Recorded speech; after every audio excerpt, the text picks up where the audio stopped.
training offers? Yes, the rest of the training courses will take up the principles of reliability-centered maintenance, but using innovative and always very simple tools, as we often tend to overcomplicate these things. My approach is to keep things simple so that people in the field can easily make it their own.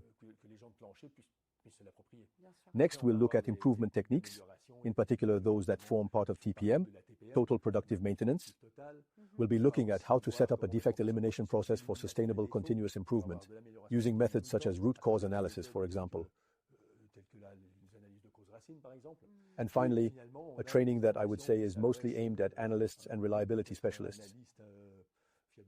We'll be looking at data analysis, reliability, and how to use it in asset management to really target areas for improvement and areas of vulnerability, and then optimize them.